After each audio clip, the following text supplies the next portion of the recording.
الحمد لله نحمده ونستعينه ونستغفره ونؤمن به ونتوكل عليه ونعوذ بالله من شرور أنفسنا ومن سيئات أعمالنا من يهده الله فلا مضل له ومن يضلله فلا هادي له ونشهد أن لا إله إلا الله وحده لا شريك له ونشهد أن سيدنا وسندنا ومولانا محمدا عبده ورسوله أرسله بالحق بشيرا ونذيرا وداعيا إلى الله بإذنه وسراجا منيرا أما بعد فأعوذ بالله من الشيطان الرجيم بسم الله الرحمن الرحيم وذكر فإن الذكرى تنفع المؤمنين صدق الله العظيم اللهم صل على سيدنا محمد النبي الأمي وعلى آله وسلم تسليما میرے محترم بزرگوں، گزشتہ جمعہ یہ بات چل رہی تھی کہ ہم میں سے ہر بندہ ایک دوسرے کو نصیحت کرنے کی، ایک دوسرے کو بھلائی کی بات سمجھانے کی عادت ڈالے، ہمدردی کے طور پر، خیر خواہی کے طور پر، بھلائی کے طور پر، چاہے اس بات پر ہم خود بھی عمل پیرا نہ ہو، لیکن اگر ہم حسن نیت سے، بھلائی کے جذبے سے، خیر خواہی کے جذبے سے کسی انسان کو ایک ایسی بات کی طرف رہنمائی فرما رہے ہیں جس کی کمی ہم اپنے اندر خود محسوس کرتے ہیں، تو ہمارے اکابر اور اسلاف کا کہنا یہ ہے کہ ہمیں پھر بھی کہنا چاہیے، اللہ تعالیٰ اس کی برکت سے ہم کو بھی عمل کی توفیق سے نوازتا ہے اور سامنے والے کو بھی فائدہ پہنچاتا ہے۔ دوسرے، یہ نصیحت کا عمل، یہ خیر خواہی کا عمل اللہ تعالیٰ کو بہت ہی پسند ہے۔ گزشتہ جمعہ یہ کہا گیا تھا کہ ہم تو انسان ہیں، ہم اگر ایک دوسرے انسان کو کسی بات کی وصیت اور نصیحت کریں اور کسی اچھی بات کی طرف رہنمائی کریں تو یہ اللہ تعالیٰ کو کتنا پسند آتا ہے، اس کا ہم اندازہ نہیں لگا سکتے۔ جب اللہ تعالیٰ نے ایک چوٹی کی رہنمائی اور اس کی نصیحت کو پسند فرما کر قرآن کریم میں ذکر فرمایا،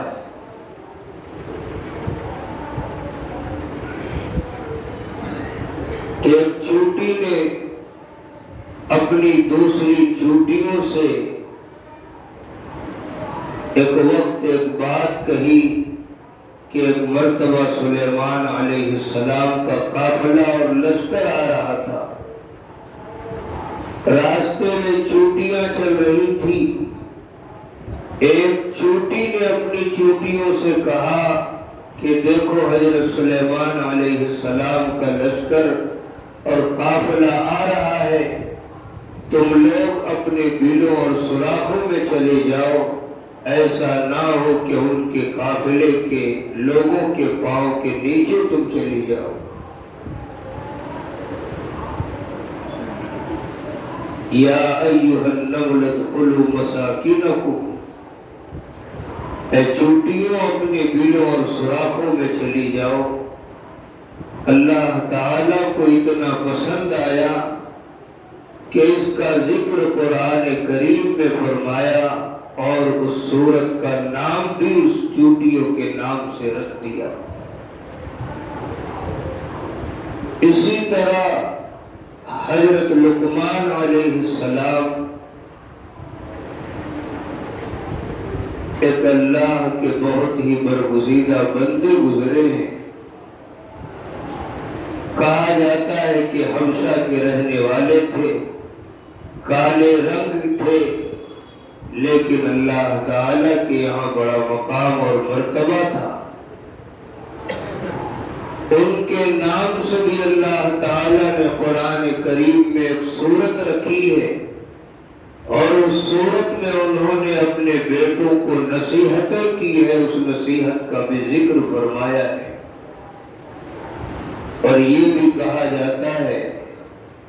کہ انہوں نے اپنے بیٹوں کو بڑی ہی نصیحتیں کی۔ بعض کتابوں میں لکھا ہے کہ 6000 نصیحتیں کی،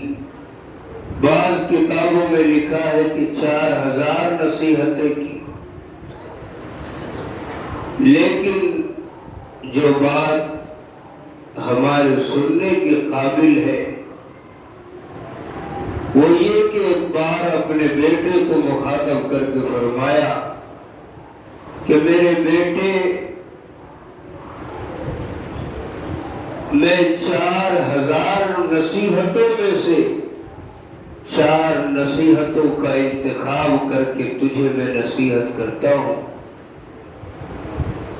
اب آپ اندازہ لگائیں کہ 4000 نصیحتوں میں سے 4 نصیحتیں وہ کون سی ہیں جن کا انتخاب انہوں نے فرمایا ہے؟ اور اسی طرح 2 نصیحت اور ہے، اور پھر اس کے ساتھ میں 2 نصیحت اور ہے۔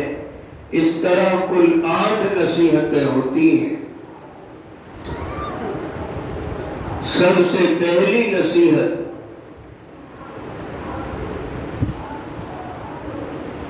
فرمایا احفظ عینک فی بیوت الناس، جب تم کسی کے گھروں میں جاؤ تو وہاں جا کر اپنی نگاہوں کی حفاظت کرو۔ اب ان کی یہ نصیحت ان کے اپنے زمانے کی ہے۔ اس زمانے میں شرعی پردے کا باقاعدہ رواج تھا،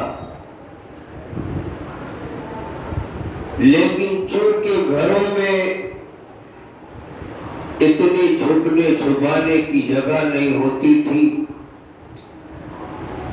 پردے کا اہتمام ہونے کے باوجود اس بات کا امکان تھا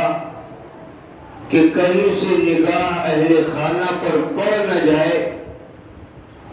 تو انہوں نے اس زمانے میں نصیحت کی کہ جب تم کسی کے یہاں مہمان بن کر جاؤ یا کسی بہانے تم کو کسی کے گھر جانا پڑے تو اپنی نگاہوں کا خیال رکھنا کہ کہیں کسی سوراخ سے، کسی جنگلے سے یا کسی اور جگہ سے اہل خانہ پر تمہاری نگاہ نہ پڑ جائے۔ یہ اس زمانے کی بات ہے جبکہ بے پردگی کا امکان صرف گھروں میں تھا۔ وہ زمانہ ایسا نہیں تھا کہ ہم کو باہر سڑکوں پر، دکانوں پر اتنے اہتمام کی ضرورت محسوس ہوتی تھی۔ اب ہمارا زمانہ ایسا ہے کہ اس زمانے میں یہ نصیحت کی جائے اور یہ کہا جائے کہ جب بھی تم اپنی نظریں اٹھاؤ تو اپنی نظر کو اٹھاتے وقت اپنی نظر کا خیال رکھنا، اس لیے کہ آج کوئی گلی، کوئی بازار، کوئی گھر، کوئی دکان، کوئی جگہ ایسی نہیں ہے جہاں ہم کو یہ خطرہ نہ ہو کہ کہیں ہم نگاہ اٹھائے اور کسی غیر محرم کا سامنا نہ ہو جائے۔ تو ہمارے اس زمانے کے لیے جو نصیحت ہے وہ صرف اتنی ہی بات تک نہیں کہ ہم کسی کے گھر اور مکان میں جائیں تو اپنی نگاہوں کی حفاظت کریں، بلکہ اس زمانے میں ہم کو یہاں تک خیال رکھنا ہے کہ جب بھی ہم اپنی نگاہ نیچے سے اوپر اٹھائیں تو ہم کو اس وقت بھی خیال رکھنا ہے کہ نگاہ اٹھے تو بچتی ہوئی اٹھے۔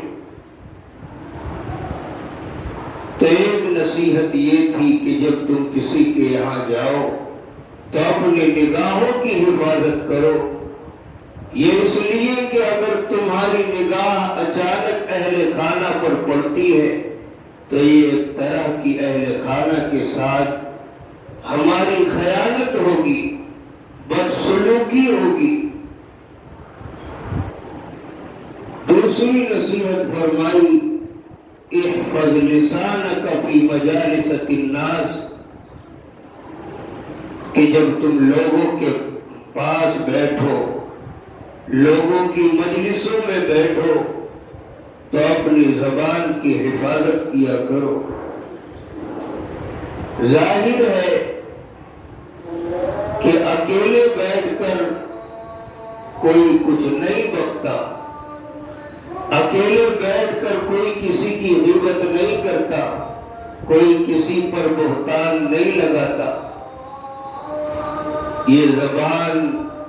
غلط کاریوں کا شکار اس وقت ہوتی ہے جب ہم مجلسوں میں ہوتے ہیں، جب 2 سے 3 اور 3 سے 4 ہوتے ہیں، اس وقت ہماری زبان بے لگام ہو جایا کرتی ہے،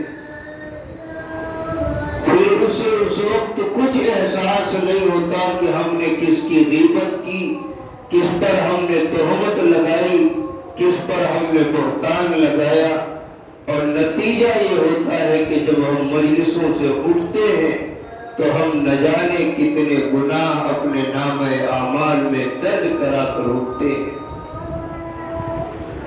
اس لیے کہ ہماری زبان اکیلے میں خاموش رہنے کی عادی ہے، مجمع میں رہ کر خاموش رہنے کی اس کی عادت نہیں ہے۔ اس لیے فرمایا جب تم مجلسوں میں بیٹھو اپنی زبان کی حفاظت کرو، یعنی اپنی زبان کو خاموشی کی عادت مجمع میں رہ کر ڈالنے کی کرو۔ تیسری نصیحت فرمایا احفظ معدتک علی مائدۃ، جب تم دسترخوان پر بیٹھو تو اپنے معدے کی، اپنے پیٹ کی حفاظت کرو، اس لیے کہ وہی تمہاری صحت کا بھی راز ہے، وہی تمہاری نشو و نما کا بھی ذریعہ ہے، وہی تمہارے اخلاق کے بننے اور بگڑنے کا بھی سبب ہے۔ یہ ان کی اس زمانے کی نصیحت ہے۔ چوتھی نصیحت فرمایا احفظ قلبک فی الصلاۃ، جب تم نماز میں رہو تو اپنے دل کی حفاظت کرو۔ ہم سب کو اس کا تجربہ ہے کہ جب ہم نماز پڑھنے کے لیے کھڑے ہوتے ہیں تو جیسے ہی ہم کھڑے ہوتے ہیں ہم کو نماز کا ایک حصہ بھی یاد نہیں آتا، اور باقی وہ قصے اور کہانیاں اور باتیں یاد آتی ہیں جو ہم نماز کے باہر 1000 عقلیں بھی لگا کر سوچ نہیں سکتے تھے۔ یہ ہم میں سے ہر ایک کو تجربہ ہے۔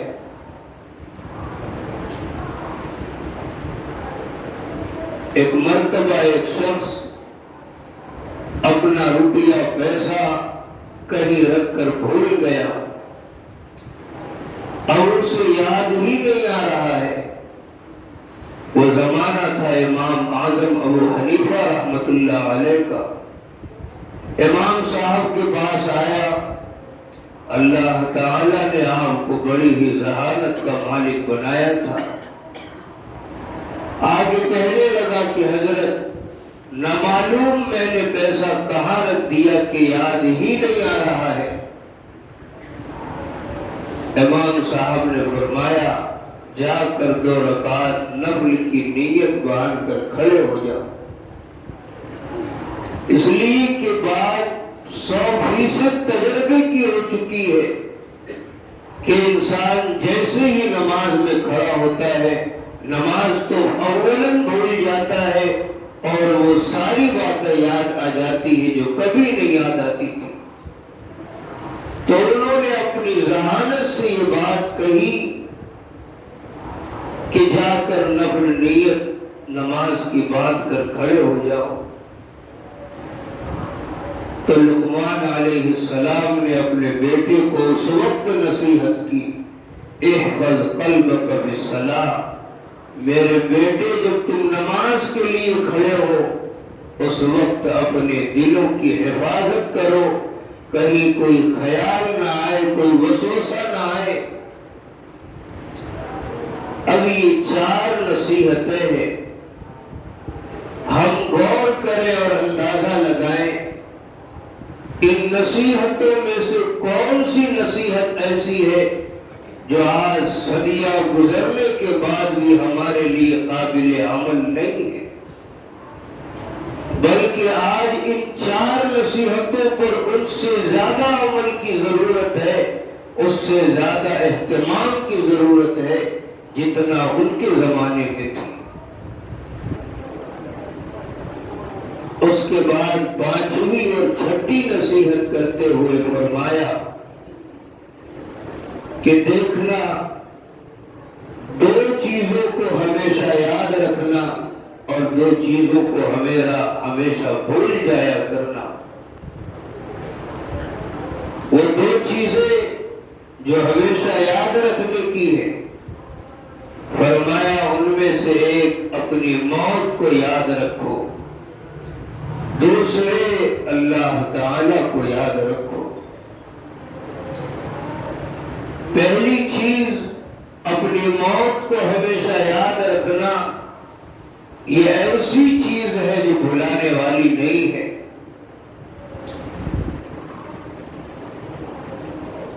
اس لیے کہ جب انسان موت کو بھلاتا ہے تو پھر اس کے دل میں دنیا کی محبت اترتی ہے، اور جب دنیا کی محبت اترتی ہے تو انسان غفلتوں کا شکار ہوتا ہے، اور جب انسان غفلت کا شکار ہو جائے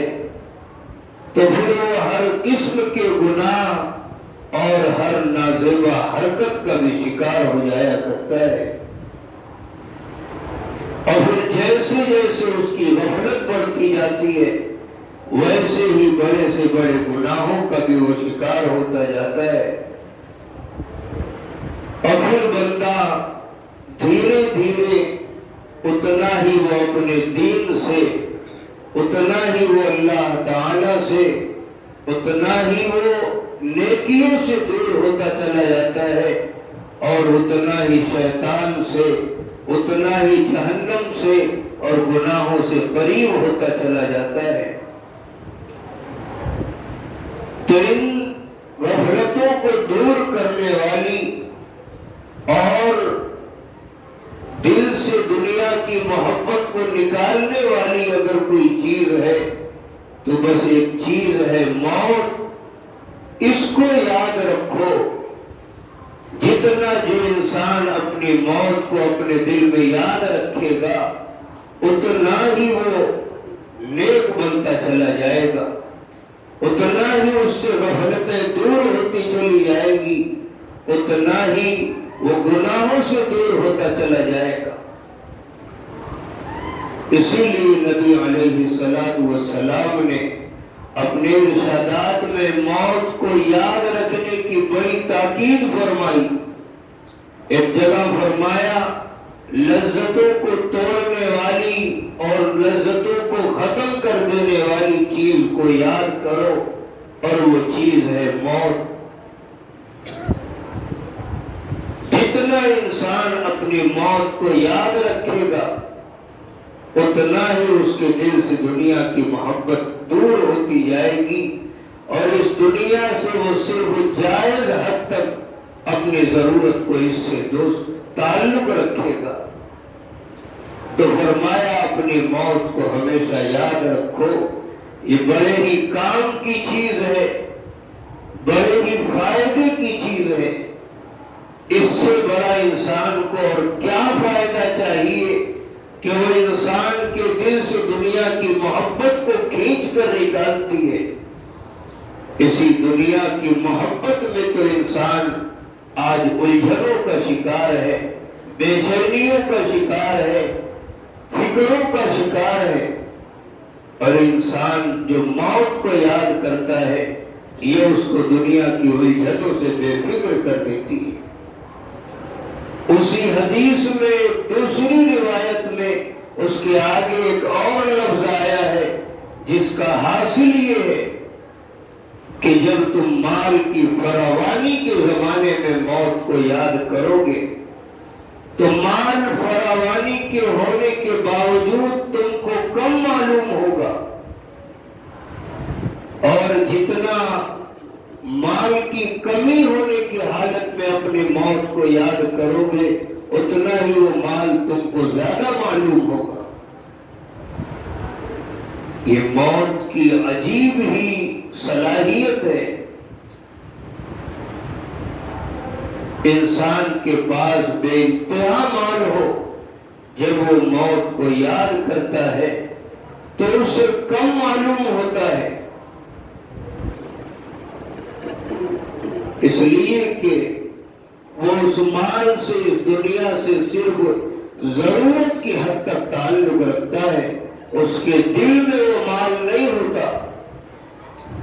اور جب انسان کے دل میں مال نہ ہو، اس کی محبت اس کے دل میں نہ ہو،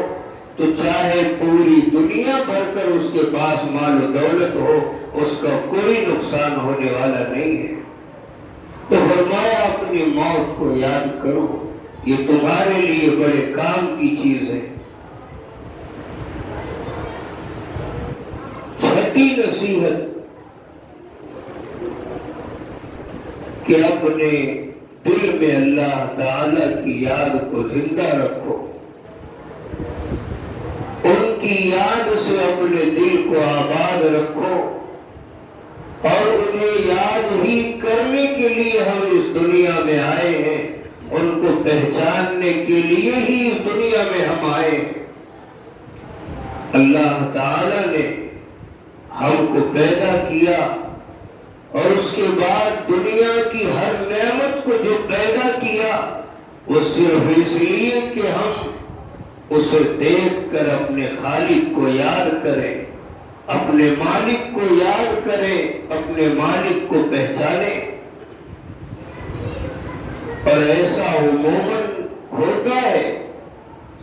جب بھی ہمارے سامنے کوئی نئی چیز آتی ہے، کوئی بڑی فنکار چیز آتی ہے، بڑی خوشنما چیز آتی ہے، تو جیسے ہی اس چیز پر ہماری نگاہ پڑتی ہے، ہماری عقل دوڑتی ہے اور زبان کھل کر باہر آتی ہے کہ اس کو کس نے بنایا۔ بڑا ہی ذہین ہوگا، بڑا ہی دانش مند ہوگا، بڑا ہی عقل والا ہوگا، بڑی ہی صلاحیت کا مالک ہوگا۔ یہ دنیا میں ہمارا دستور ہے، ہم صبح شام یوں کیا کرتے ہیں، لیکن بس ایک جگہ ہم چوکتے ہیں کہ دنیا کی ہر چیز سے ہم فائدہ اٹھاتے ہیں، لیکن اس چیز کے بنانے والے کو ہم کبھی نہیں پوچھتے کہ اس کو کس نے پیدا کیا۔ یہ اتنا بڑا آسمان جسے دنیا کا کوئی انسان نہیں بنا سکتا، ایسی چیز ہے، لیکن اس آسمان کے بارے میں کبھی سوچ کر ہم کو تعجب نہیں ہوتا، اور کبھی ہماری عقلوں کو حیرانی نہیں ہوتی کہ ہم پوچھیں کہ اس کا مالک کون ہے اور اس کو بنانے والا کون ہے۔ تو ہماری چوک بس یہاں ہوتی ہے کہ ہم اللہ تعالی کی نعمتوں کو بے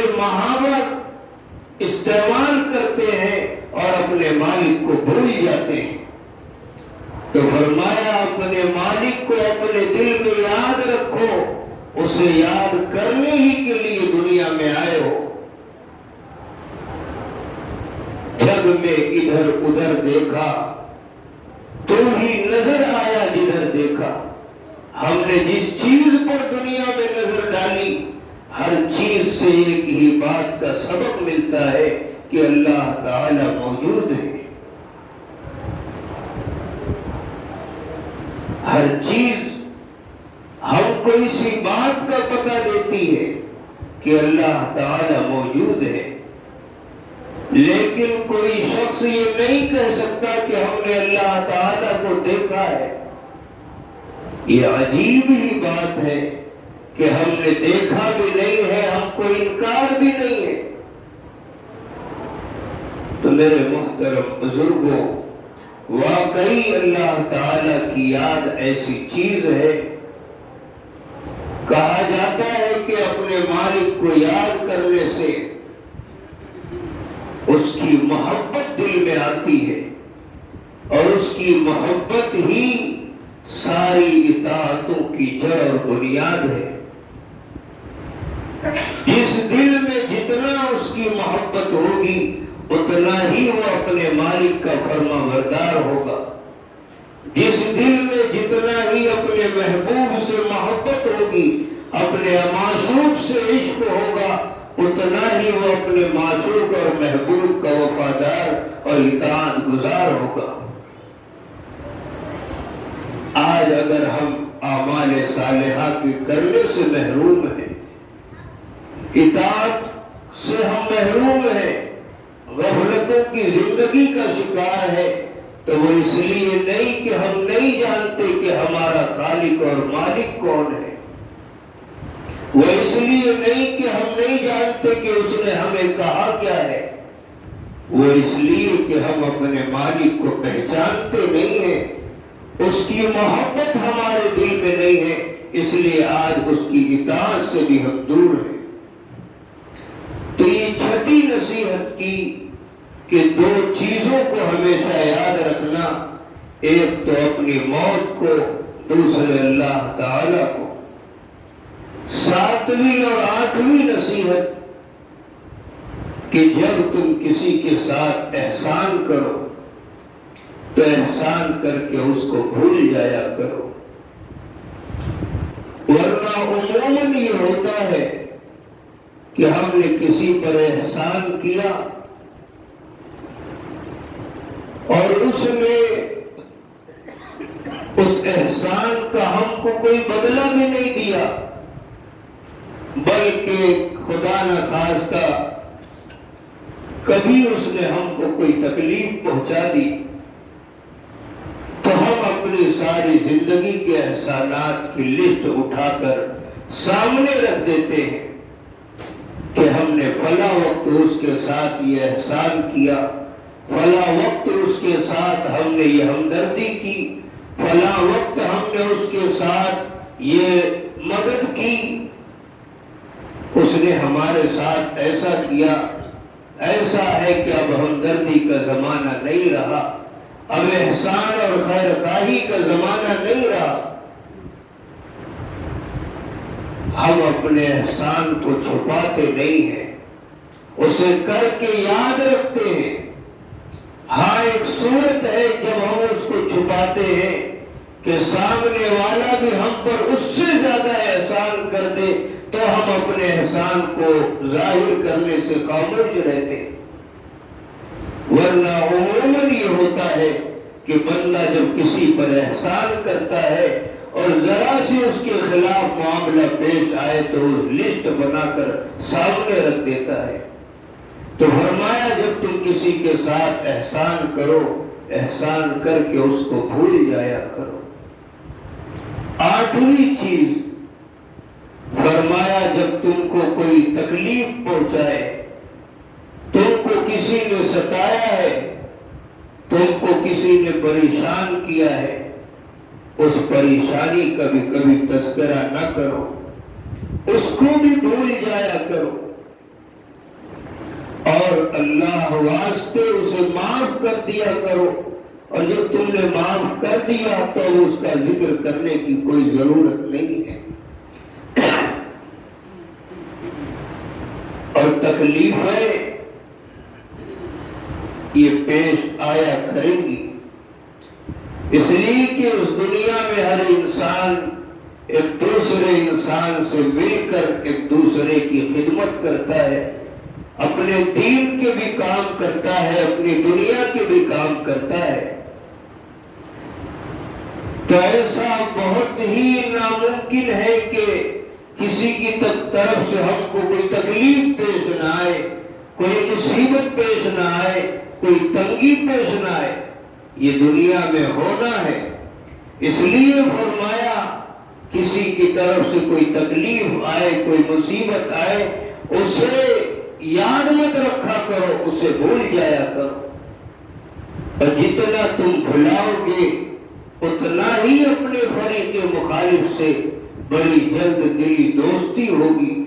بڑی جلد محبت قائم ہو جائے گی۔ اور اگر تم اس نفرتوں کو یاد رکھو گے، ان پریشانیوں کو یاد رکھو گے، دنیا میں ہر ایک سے قطع تعلق کرتے پھرو گے، ہر ایک سے نا اتفاقیاں کرتے پھرو گے، ہر ایک سے عداوت کرتے پھرو گے، اس سے تمہاری زندگی خود بھی تنگ ہو جائے گی۔ تو فرمایا جہاں تک ہو سکے اگر تم کو کسی نے ستایا ہے اس کے ستانے کو بھول جایا کر۔ حضرت لقمان علیہ السلام کی یہ 8 نصیحتیں ہیں، ہم غور کریں تو کوئی نصیحت ایسی نہیں ہے جو آج صدیاں گزرنے کے بعد بھی ہمارے لیے قابل عمل نہیں ہے۔ اللہ تعالیٰ سے دعا کریں اللہ ہمیں کہنے سننے سے زیادہ عمل کی توفیق عطا کرے۔